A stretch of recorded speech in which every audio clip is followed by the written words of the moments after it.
No fim do ano de 2011, se não bastasse essa questão apenas de particular, algumas famílias do bairro de Veracruz compareceram no Serviço de Assistência Judiciária lá no Coração Carijo e procuraram o professor Fábio Alves dos Santos, relatando o seguinte, que mais de 70 famílias estão na iminência de serem desalojadas das suas casas. Por quê?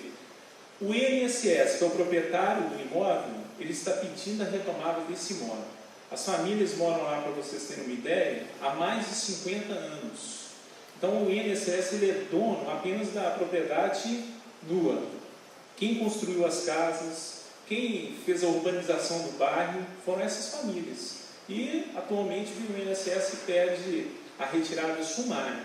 Quando tem a reunião na comunidade, eu fico prestando atenção nas pessoas. Todas, sem exceção, cabeça branquinha, todo mundo de cabelo branco. E aí o INSS, no final de 2011, ele me apresenta uma notificação extrajudicial assinada por 2 procuradores. Procurador-chefe do INSS aqui em Minas Gerais e procurador-chefe do INSS em Brasília, com os seguintes requisitos. Ou comprem um imóvel, essa compra não vai ser intermediada com o INSS, vai ser direto na Caixa Econômica Federal, valor do imóvel, R$110 mil, na época. Hoje o imóvel está na faixa de R$250 mil. Só o lote, não é a casa e tudo, porque a casa quem construiu foram os ocupantes. Ou 90 dias para sair do imóvel. Aí imagine você sendo um pobre, recebendo uma notificação dessa de um ente como o INSS. Muitos, obviamente, entraram em parafuso. Teve pessoas que teve problemas cardíacos, teve que ir para o médico, achando que ia ter que sair imediatamente do imóvel, porque a grande parte são pobres e não tinham condições nenhuma de comprar esse imóvel. Aí, por intermédio do professor Fábio Alves dos Santos, está sendo manejada a ação que é chamada concessão de uso especial para fins de moradia. Essa concessão de uso especial para fins de moradia, ela está assegurada na Constituição da República, no artigo 183, parágrafo 3º. E numa medida provisória. Qual é a medida provisória? 2220/2001. Ela vai assegurar o ocupante a ter o uso para sua moradia e para sua família. Então, em relação às normas constitucionais, de forma específica para se conseguir essa moradia, temos a Constituição 183, parágrafo 3º, e na medida provisória. Do outro norte, o respeito à Constituição da República. O direito à moradia é um direito humano. Então, já que ele é um direito humano, eu tenho que respeitar a dignidade da pessoa humana. É um dos princípios fundantes da Constituição. Está no artigo 1º, inciso 3. A dignidade da pessoa humana. Tem alguns alunos aqui que são meus alunos. Primeiro dia de aula, eu pergunto para o aluno assim: qual é a disciplina mais importante do curso de Direito? É óbvio que todas as disciplinas são importantes, mas é claro que tem umas que vão ressair mais que outras. Eu não escuto dizer que é direitos humanos. Falo que é processo, de repente para me agradar, direito constitucional, mas direitos humanos ninguém fala.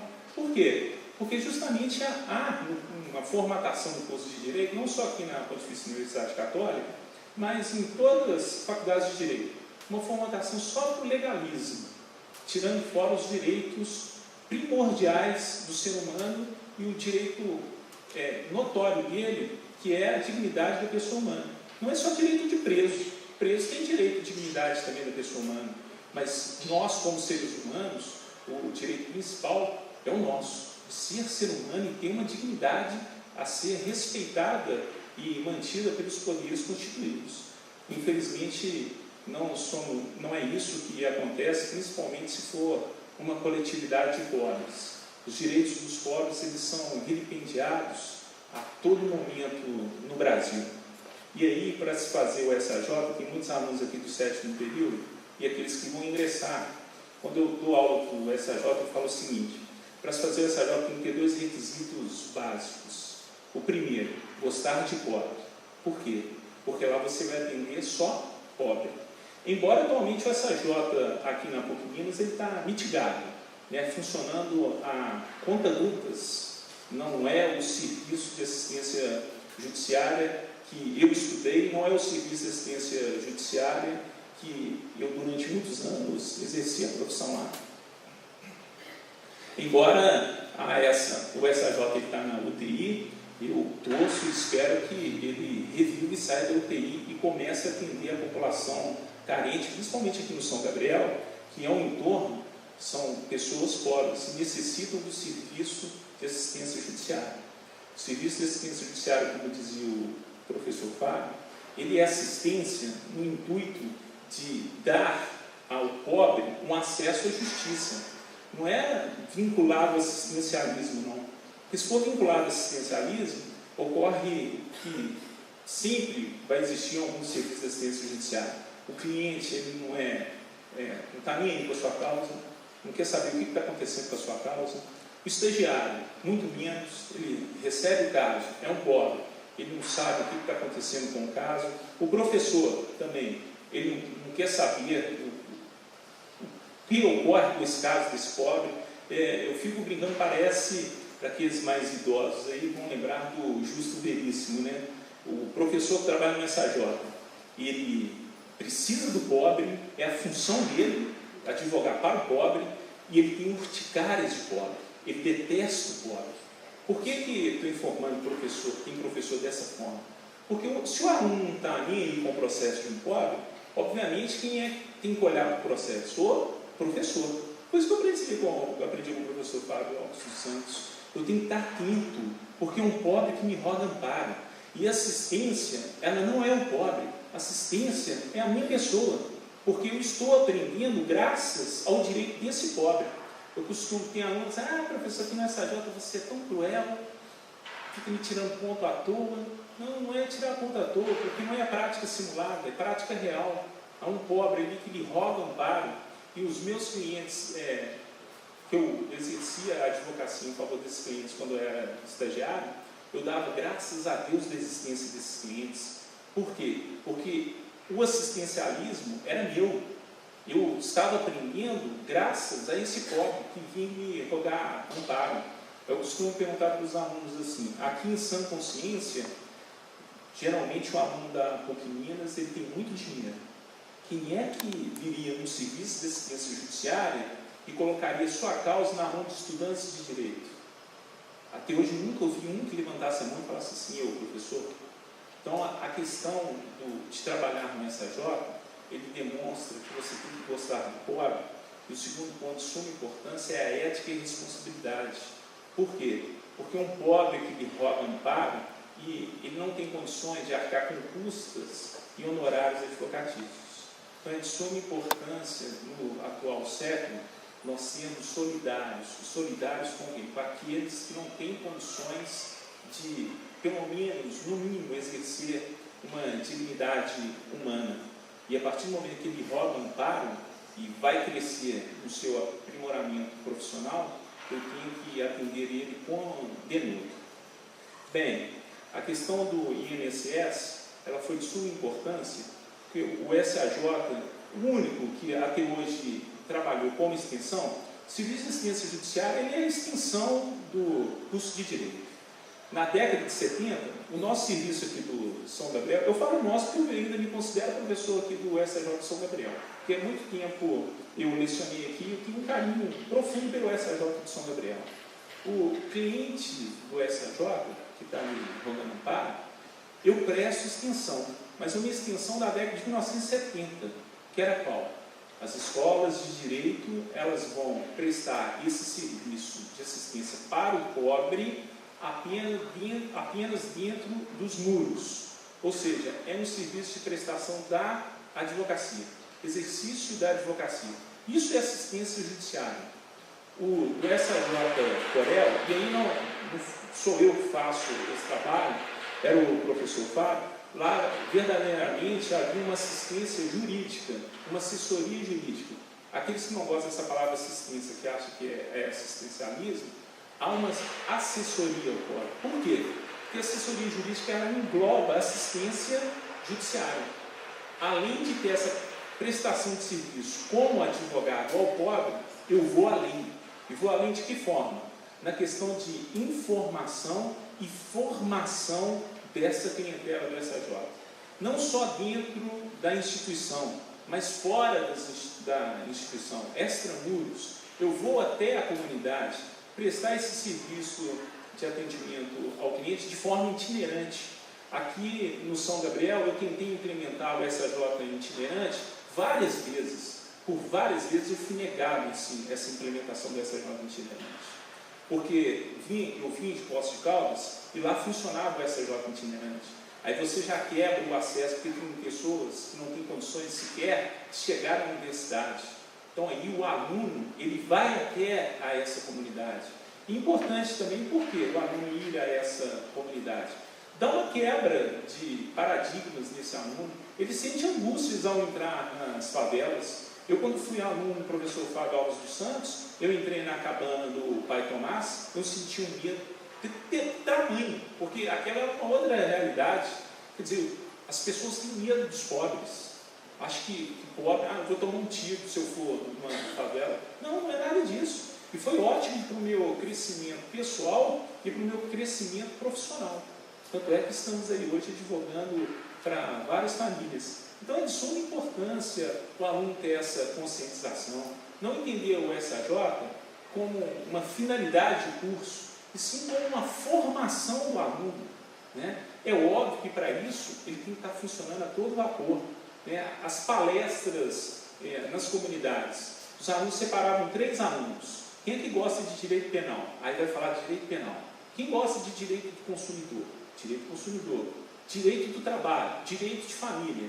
Os alunos vibravam, porque eram eles que davam as palestras nas comunidades. Aí depois da palestra faziam um roteiro, o que eles iam falar a respeito de cada tema, e aí depois a comunidade perguntava para o aluno, ele se sentia importante. E é isso mesmo, é esse o exercício da advocacia no final do seu curso de Direito. Por isso que o SAJ é feito do 7º período ao 9º. Antes era do 7º ao 10º, que era melhor. Agora, já no intuito de mitigar a prática jurídica, do 7º ao 9º atualmente. Olha a importância de se fazer essas palestras fora, extramuros da comunidade, no intuito de se dar cidadania à população carente. É esse o intuito do SAJ. O aluno, quando eu era aluno de Direito, meu sonho era chegar no Serviço de Assistência Judiciária, porque eu pensava o SAJ, como todos mencionam, fazer uma analogia aí com a escola de medicina. Então, o aluno de medicina vai fazer residência no hospital, quer dizer, ele está preparado a ser um médico, embora ele ainda não é médico, ele é aluno de medicina, um residente, mas é como médico. Então, na escola de Direito, o SAJ é o hospital do direito. Cheguei no SAJ, quem é o advogado do SAJ? É o aluno, não é o professor. Costuma ressaltar isso muito para os alunos também. Por que o aluno? Vocês que trabalham no escritório de advocacia em particular, quem é o advogado que manda você atender o cliente que procura ele? Não tem advogado que vai fazer isso. Aqui no SAJ, quem atende o cliente é o aluno. Quem é que vai fazer a petição inicial? O aluno. Quem é que vai impugnar a contestação? O aluno. Quem é que vai acompanhar prazos? O aluno. Obviamente, o professor está do lado para orientá-lo, mas quem carrega o piano é o aluno, não é o professor. O professor vai fazer a parte fácil, tocar o piano. Então, é de suma importância nós verificarmos a questão prática para crescermos em cidadania e para crescermos no nosso aprimoramento profissional. Os Estados Unidos, a minha esperança é essa. Os Estados Unidos, também o curso de Direito, ele está em crise. Entrou na crise o curso de Direito nos Estados Unidos. Aí eles criaram o chamado de força-tarefa, o governo Barack Obama, aquele que patrocina guerras. Força-tarefa para quê? Força-tarefa para melhorar o curso de Direito nos Estados Unidos. Adivinhem vocês aonde que o governo Barack Obama está atacando. Aonde o governo vai aumentar a questão do aluno de direito trabalhar mais na prática forense. Segundo eles, não, a prática está reduzida. Vamos aumentar a carga prática, a carga horária de prática desse aluno. Ele precisa sair daqui com mais exercício da advocacia. Então, a esperança, já que nós somos tupiniquins com certeza e copiamos tudo que o imperialismo menciona, é copiar também nos cursos de direito a questão do imperialismo aí em aumentar as nossas práticas jurídicas, porque a prática jurídica ela é de fundamental importância. E aí, voltando para a questão da extensão, há um tripé no curso, qualquer curso na universidade, que é ensino, pesquisa e extensão. Aí essa prática desenvolvida pelo professor Fábio, de novo, graças a Deus eu fui aluno dele e exerci essa prática, e ela só existe lá no SAJ do Coração Carístico. Você pincela alunos para adentrar dentro dessa extensão, porque os alunos não querem. A resposta é a seguinte: ah não, professor, isso dá muito trabalho. Aí, e quando você entrar no mercado de trabalho, você não vai querer muito trabalho, não? É importante o seu aprendizado, a sua formação agora, no final do curso, para quando ele entrar no mercado de trabalho, já está acostumado com o trabalho. O muito trabalho que dá é no intuito de recursos, porque vai ter muitos recursos mesmo. Os juízes eles não gostam de pobres. O poder judiciário é hostil aos pobres. Vide aí a questão dessas comunidades, dessas 4.400 famílias que estão no intuito de serem desalojadas de sua casa. Lá no INSS, há mais de 50 anos estão lá. E aí, a prática, a extensão com a prática, o SAJ lá do Corel. Ele está exercendo a prática do atual século XXI e a extensão do atual século XXI. Por quê? Porque nesse projeto, os alunos, eles vão para a comunidade. Então, a tomada de decisões, ela não é exclusiva de um técnico ou advogado. A tomada de decisões, ela é tida na e com a comunidade. Isso é de suma importância. A extensão é isso, é extramuros. É sair da universidade e ir junto desse cliente pobre que lhe roga amparo e no intuito de engrandecer os seus direitos. E, obviamente, como nós não sabemos tudo, os nossos saberes eles são aumentados também com essa comunidade pobre. Eu aprendo demais com a comunidade. E aí, para se conseguir essa concessão de uso especial, ela vai seguir o rito da ação de uso campeão urbana. Aí, obrigatoriamente, é necessário fazer a medição do terreno. Envolveu 4 cursos aqui da Pontifícia Universidade Católica. Quais? O curso de serviço de assistência social, dentro desse projeto de extensão. O curso de engenharia civil, o curso de arquitetura e o curso de direito. Com relação ao curso de serviço social, o que foi importante? Verificar na comunidade quais eram os clientes carentes. E que eu achava de suma importância interessantíssimo, que os alunos do serviço social, quando marcavam reunião na comunidade, iam 20, 30 alunos do serviço social na comunidade, para verificar o que estava acontecendo com a comunidade. Aí primeiro foi feita essa triagem, porque o SAJ só atende pobre. Então, marcados os clientes, 40 lotes, os clientes que eram pobres. O que é considerado pobre para a lei? Aquele que não tem condições de arcar com custas processuais e honorários advocatícios, sem o prejuízo do seu próprio sustento e de sua família. Então, foi identificado isso pelo curso de serviço social. A engenharia civil de suma importância. Aqui no São Gabriel, quando o Magno foi o coordenador do Serviço de Assistência Judiciária, eu falei com ele milhões de vezes. As minhas falas foram relegadas ao ouvido. Da professora Daniela é a mesma coisa. O São Gabriel ele é o campeão das ações de uso campeão. A ação de uso campeão tem que instruí-la com prova documental feita por uma pessoa técnica, no caso um engenheiro, para se fazer a planta e o memorial descritivo. Por que não se fazer um convênio com a engenharia? Engenharia e direito, para se realizar essa planta e esse memorial descritivo? Aí, de novo, reunião com a comunidade, porque você vai na casa da pessoa para fazer a medição. Mais de 20 alunos da engenharia lá presentes, junto com a comunidade, para fazer a medição e o procedimento dessas medições. Depois feitas as medições para engenharia civil, arquitetura, para elaborar o memorial descritivo, que é o desenho, aí um arquiteto próprio tem que ter responsabilidade técnica dessas plantas, feito pela arquitetura, 6 alunos da arquitetura acompanhando. Aí chega a parte final do direito. O direito é o carro-chefe, porque ele é que vai buscar essa tutela jurisdicional para se conseguir a concessão de uso. Eu tenho 2 estagiários, e olha lá, o professor Adalberto vai vir falar aí, ele tem mais estagiários, ainda bem que o Adalberto tem mais estagiários. a parte dos estagiários do Adalberto, no intuito de conscientizar a população. Então é bom também que o professor Adalberto esteja, porque pelo menos os estudantes de Direito da Praça da Liberdade, eles estão imbuídos em dar essa conscientização para a população carente. Então veja a importância do SAJ na prática da extensão, entregando formação e informação, e ela é de mão dupla, atinge a comunidade, atinge o estudante de Direito, atinge o professor de Direito, de Engenharia, de Serviço de Assistência Judicial. Essa prática propalada lá no COREL, pelo professor Fábio Alves dos Santos, que é a prática sonhada por aqueles professores sérios que trabalham no Serviço de Assistência Judiciária. E espero que as instâncias superiores da universidade tenham a consciência de exercer mais essas práticas em outros campi da PUC Minas, não só no coração carístico, como aqui na grande PH, e nos campos aí, do interior também.